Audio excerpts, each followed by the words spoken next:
Swastiastu. Perkenalkan, nama saya Wahyu Diantoro, peserta PPG dalam jabatan tahun 2022.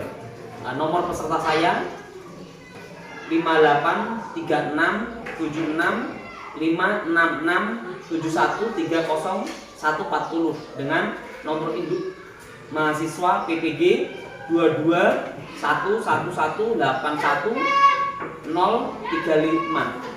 Terima kasih. Om Swastiastu.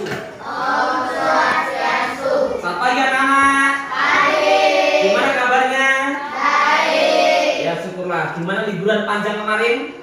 Enak. Enak. Sekarang kita masuk sekolah lagi, bagaimana rasanya? Enak. Enak juga. Enak sekolah atau enak libur? Enak.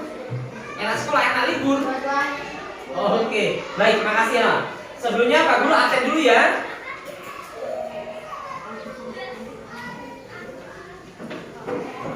Agustia Gita Narida, Hadir. Amelia, Hadir. Edwera, Hadir. Kanaya, Hadir. Liwayan,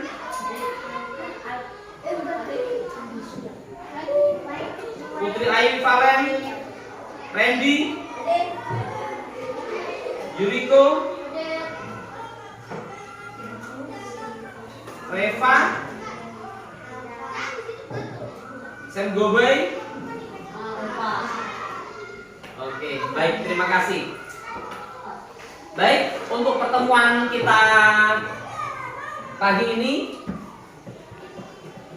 yaitu tentang mengenal atau menghargai orang suci yang patut diteladani. Ya, sebelum Pak Guru lanjut lagi, kira-kira ada yang tahu apa itu? Kelihatan? Oke, sebelumnya Pak Guru mau nanya.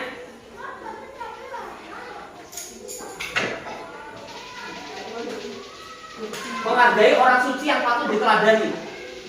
Nah, Pak Guru nanya, orang suci itu apa sih? Orang yang memimpin Seperti saat pemangku. Orang yang memimpin apa? membayar kita saat membayar. Mungkin kita saat sungai. Apa lagi? Mengajarkan tentang weda. Terus apa lagi? Orang suci itu apa? Orang yang patut diteladani. Orang yang patut diteladani. Ini kan patut diteladani orang suci mah. Nah, orang suci itu apa kira-kira? Oke. Nah, di sini ada gambar tentang orang suci. Ya, tapi sebelum Pak Guru bagi kelompok, nanti kita diskusi tentang ini. Kita lihat dulu tujuan pembelajaran kita. Jadi tujuan pembelajaran kita pada pagi ini adalah yang pertama, siswa dapat menyebutkan jenis-jenis orang suci. Ya, orang suci itu apa aja jenis-jenisnya disebutkan. Terus siswa menjelaskan syarat-syarat orang suci. Terus ketiga, siswa dapat menunjukkan upaya menjaga orang suci itu bagaimana. Oke, paham sampai sini? Pak Guru bagi kelompok. Nanti kalian dari gambar ini, Pak Guru bagi kelompok, ada kelompok 1, 2, dan 3. Kalian diskusikan, kalian deskripsikan. Kira-kira ini orang suci yang apa? Tergolong Jati atau Eka Jati? Ya. Kelompok 1 ini tadi ya. Kelompok 2 dan kelompok 3. Oke, silakan diskusi dulu. Sudah selesai diskusinya kelompok, silakan dari kelompok 3 maju dulu. Presentasi dulu yang kalian tulis tadi. Deskripsikan dari gambar-gambar yang ada ini. Maju semuanya.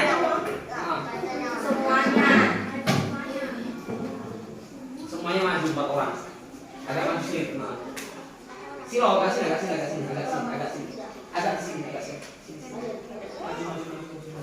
Nah, sudah. Di sampingnya ini, kita. Sini. Oke, silakan. Om Swastiastu. Om Swastiastu. Baca. Ayo. Pemangku atau pinang kita golongan najati dan memimpin para umat hidup saat sembahyang yang memberikan berita ajaran-ajaran kitab suci seperti Veda, Takwa dan sebagainya. Orang suci adalah orang yang harus kita teladani dan dihargai. Kita sebagai umat Hindu harus menghormati pemangku atau pimpinan kita. Oke, tepuk tangan. Kira-kira ada yang mau tanyakan terkait tadi itu pemangku?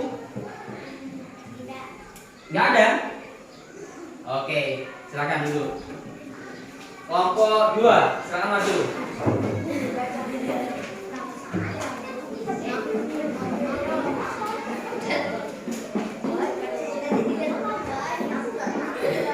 Dekat sini. Agak maju, agak maju. Agak maju, agak dekat diriku. Terus. Lagi terus, diri terus. Lagi. Oh, udah.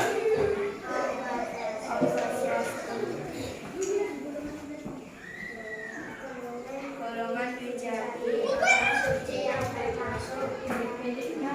Orang suci yang tergolong wijati adalah orang yang bijaksana. Kita yang artinya terpelajar, pintar dan bijaksana. Oke, tepuk tangan. Berikutnya kelompok 1, maju semuanya. Agak maju sini. Ini ngapain? Gendongin terus. Saya sini maju sini. Maju sini. Oke, silakan. Om Swastiastu. Andika tergolong dari wijati. Kata pandit berasal dari bahasa Sanskerta, yaitu pandit yang artinya terpelajar, pintar dan bijaksana. Orang suci yang tergolong wijati adalah orang yang bijaksana. Oke, tepuk tangan untuk kelompok 1. Salam duduk. Baik, kalian sudah sampaikan apa namanya gambar-gambar ini, sudah kalian presentasikan. Jadi materi yang akan kita bahas adalah tentang yang kalian presentasikan tadi. Sini, orang suci sebagai panutan umat. Kenapa orang suci sebagai panutan umat? Oke, minta tolong Ilu baca dulu. Yang atas saja.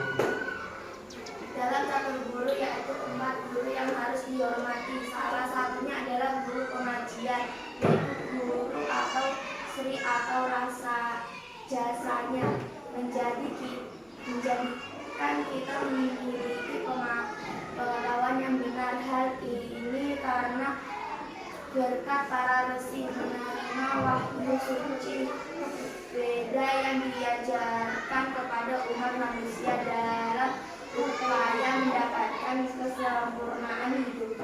Oke, sekarang bisa bahasa nggak yang bawah ini? Kan aja. Orang suci terdiri dari kata orang dan suci. Orang berarti manusia dan suci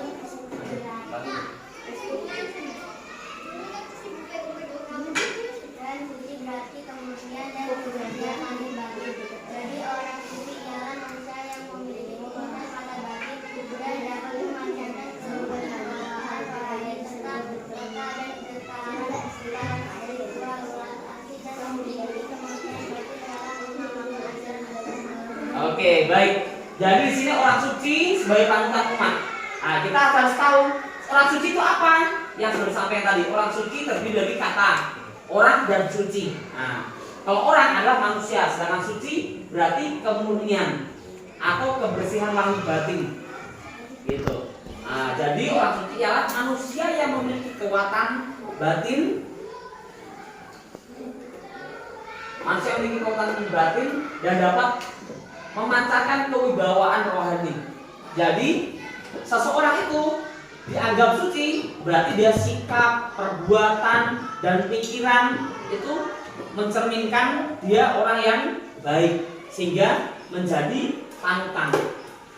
Nah, kalau orang suci dia suka main judi, suka minum-minuman, berarti bukan orang suci dong namanya, kan gitu. Nah, walaupun dia seorang pandita tapi suka main judi, berarti dia nggak dianggap sebagai orang suci, gitu. Karena apa? Nggak bisa jadi panutan, gitu. Sama kayak kalian ditunjuk sebagai seorang ketua kelas, ketua pimpinan. Sekarang kalau ketua kelasnya jarang piket, nggak pernah menyapu, terus datang terlambat, apakah itu seorang pemimpin? Bukan. Enggak tahu? Oke, nah jadi seorang pemimpin itu juga jadi panutan teman-temannya. Berikutnya lagi, silakan kita baca dulu. Nih. Orang suci terdiri dari kata orang dan suci. Orang Oh, ini sudah tadi ya? Ya. Nah, yang baru.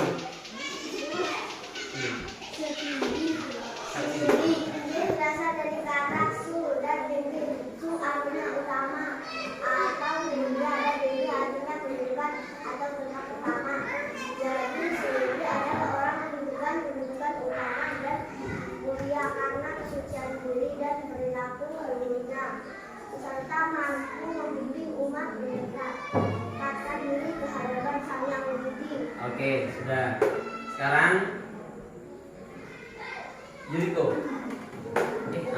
Sebelum diberi gelar sebagai orang suci, Suringi masih bagawan dan sebutan lainnya harus disucikan secara rohani dan jasmani. Salah satu bentuk penyucian melalui upacara madiksa. Upacara madiksa berfungsi untuk membersihkan seseorang secara lahiriah. Oke. Jadi di sini tadi Suringge seperti yang tadi kelompok berapa ya? Kelompok 2. Nah, Suringge itu apa namanya terdiri dari 2 kata, su dan lingge. Su artinya utama, nah, atau mulia, dan lingge artinya kedudukan atau tempat utama. Jadi Suringge adalah orang yang diberikan kedudukan utama dan mulia karena kesucian diri dan perilaku luhurnya. Sikapnya ya, perilaku luhurnya, sikapnya, serta mampu membimbing umat mendekatkan diri kepada Sang Yang Widi. Jadi benar tadi yang kalian bilang ada orang suci. Jadi ini tadi termasuk orang suci, ya, Suringge. Gitu. Nah, terus sini sebelum diberi gelar seorang orang suci, nah, harus disucikan secara rohani dan jasmani. Gitu. Jadi harus disucikan dengan acara, biasanya acara apa namanya? Penyucian. Gitu. Dalam ada prosesi agama, ada penyucian dulu dan dia merdikse. Fungsinya itu apa? Membersihkan secara lahir dan batin.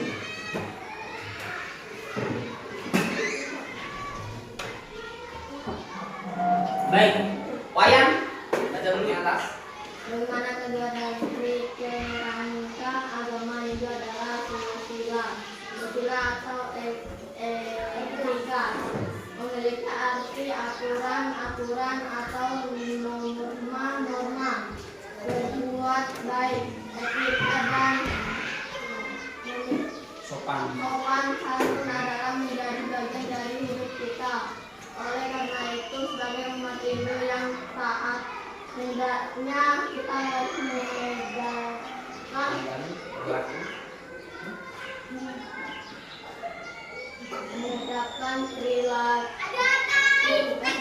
perilaku kepada semua orang, terlebih kepada orang suci. Agama Hindu yang kental dengan budaya selalu menjunjung tinggi etika dan kesopanan. Oke. Amelia.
Jadi kita sudah mencerminkan bagaimana kita harus bersikap pada orang suci bagaimana.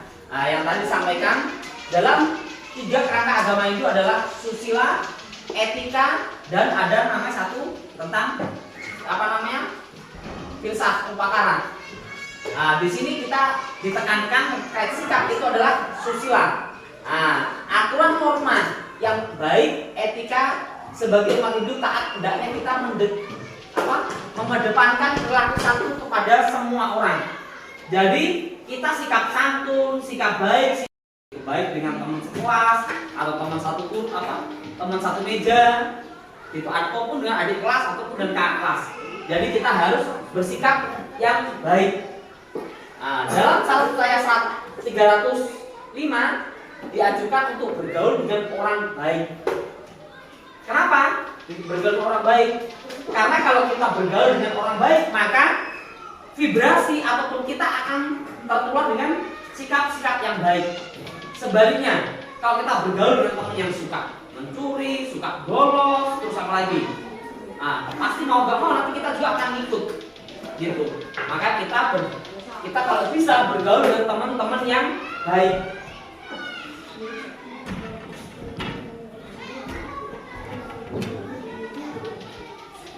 Di sini ada perilaku santun kepada orang suci diwujudkan dalam bentuk. Eliran, baca dulu.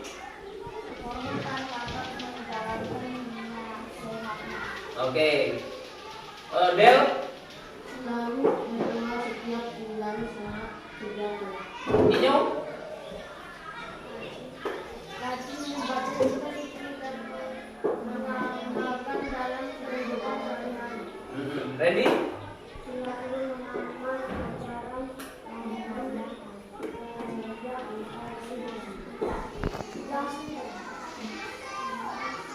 Kayak Pari sudah. Agus? Hormat kepada satu guru. Dia? Oke. Di sini perilaku santun kepada orang suci dapat diwujudkan. Salah satunya kita hormat dan taat menjalankan nasihatnya. Jadi apa yang disampaikan orang suci ataupun guru ini yang sama ya.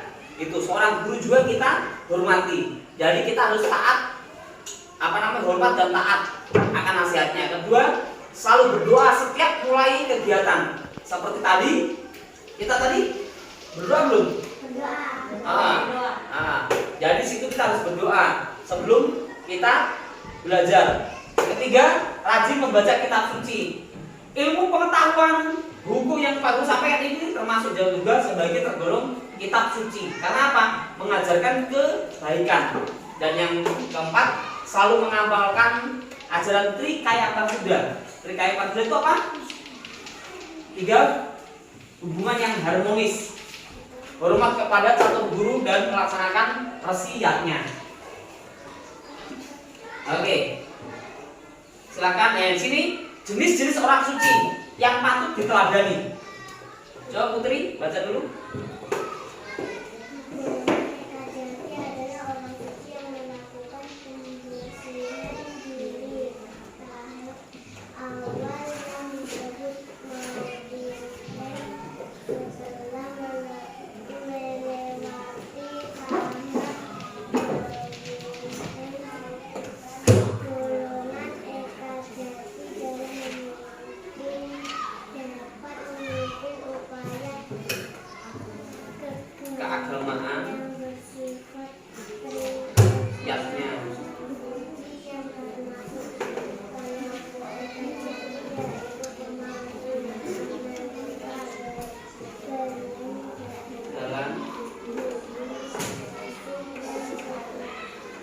Oke, baik. Di sini jenis orang suci dalam agama itu tergolong menjadi 2, ya. Golongan Eka Jati dan Bujati. Di sini Eka Jati yang mana dia prosesnya ada meminter sekali. Eka kan satu tuh, Eka satu ya sekali. Dia bisa disebut pemangku atau pinandite, balian dalam bentuk wasi dan sebagainya. Yang berikutnya lagi.